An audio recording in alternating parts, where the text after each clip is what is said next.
This is the final flex that backfires. The time when God brings the attention of all the nations to the view of the world's most spectacular events. Every eye will see. There's this moment where God basically says, all right, set your focus. Gog, leader from Magog, linked with Meshech and Tubal, I see you. And then it gets intense. God says he's going to pull Gog in like a fish on a hook. Not random, not accidental, like you think you're making moves. But I'm the one drawing you in. Gog starts assembling this massive alliance. Persia, Cush, Ethiopia, Put, Libya, Gomer, Togarmah. It's like a global squad forming up. Weapons ready. Numbers huge. Energy, confident. Gog becomes the main guard/leader of this coalition, thinking he's in control. Gog looks at Israel and thinks, easy target. No walls, no defenses. People living chill, secure, unbothered. And he's like, let's roll in, take everything. Gold, goods, livestock, total loot run. Even the bystanders, Sheba, Dedan, Tarshish traders are like, wait, are you seriously doing this just for profit? But Gog doesn't care. He commits. So from the far north, Gog and this massive army move in. It's described like, you'll come in like a storm, like a cloud covering the land. This isn't small. It's overwhelming, looks unstoppable. But here's the twist. God says, he allowed this. I'm bringing you against my land, so the nations will know who I am. This isn't just war, it's a global revelation moment.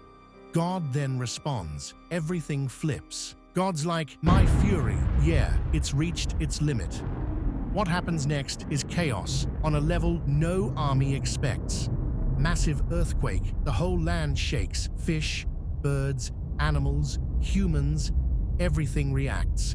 Mountains collapse, walls crumble, total environmental and structural breakdown. Then, it gets worse for Gog's army. Every soldier turns on each other. Friendly fire everywhere. Confusion, panic, direct judgment, and then God hits them with everything.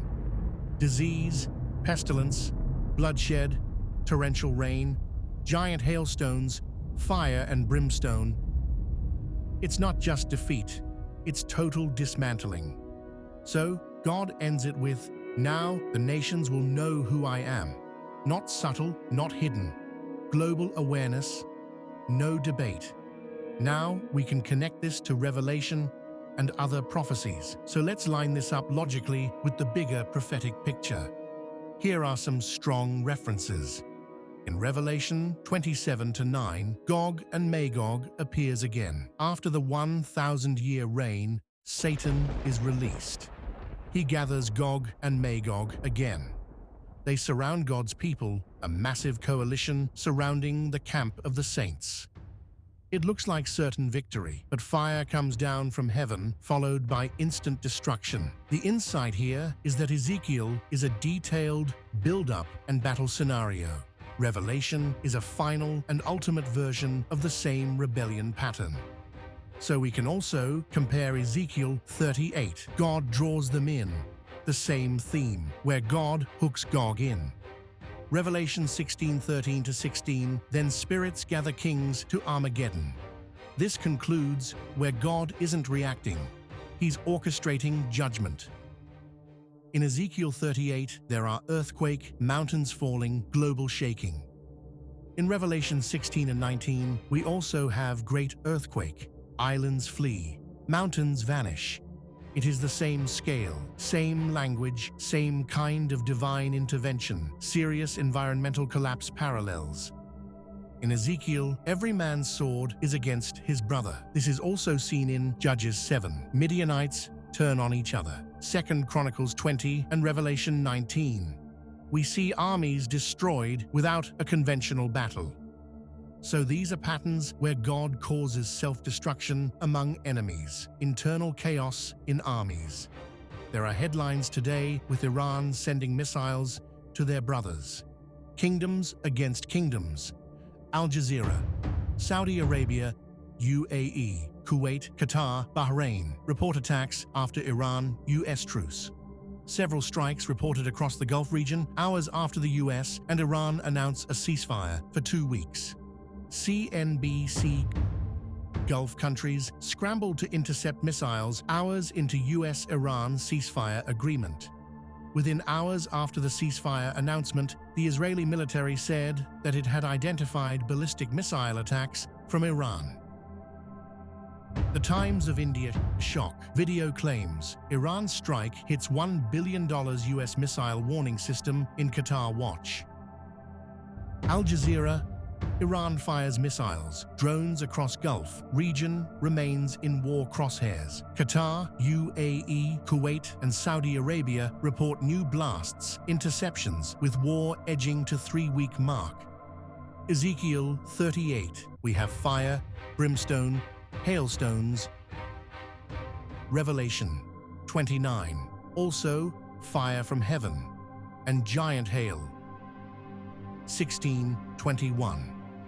So the same judgment imagery, therefore the same divine signature. Ezekiel 38. We have fire, brimstone, hailstones. Now Revelation 29. Also fire from heaven and giant hail. 16:21. So the same judgment imagery, therefore the same divine signature. Now this is the big picture. Ezekiel 38 is a prophetic blueprint of a massive end-time invasion revelation, then expands and completes the pattern. Both show nations united against God. We can use a play on words here, the United Nations. This reveals a false confidence in human power.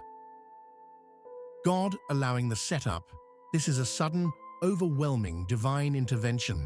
Imagine this visually. There is no mistaking who is the God. It is a global recognition of God's authority. It is important to note that there are key interpretive tensions here. Is there one Gog and Magog war, or two, where Ezekiel 38 is connected to Revelation 16 to 19, a pre-millennial war leading to the second coming, and or recognizing Revelation 20, Gog/Magog, is a post-millennial final rebellion. Both views have logic, but they agree on the core outcome. Human rebellion peaks. God intervenes decisively. His identity is revealed globally. History has revealed that the nations have ignored the most historic book, the world's bestseller, revealing the one who holds the 7 stars in his right hand, who walks in the midst of the 7 golden lampstands, who says, the first and the last, who was dead and came to life, who has the sharp 2-edged sword, who has eyes like a flame of fire, and his feet like fine brass, who has the 7 spirits of God and the 7 stars, who is holy, he who is true, he who has the key of David, he who opens and no one shuts, and shuts and no one opens. These things says the Amen, the faithful and true witness, the beginning of the creation of God. These are the letters to the 7 churches.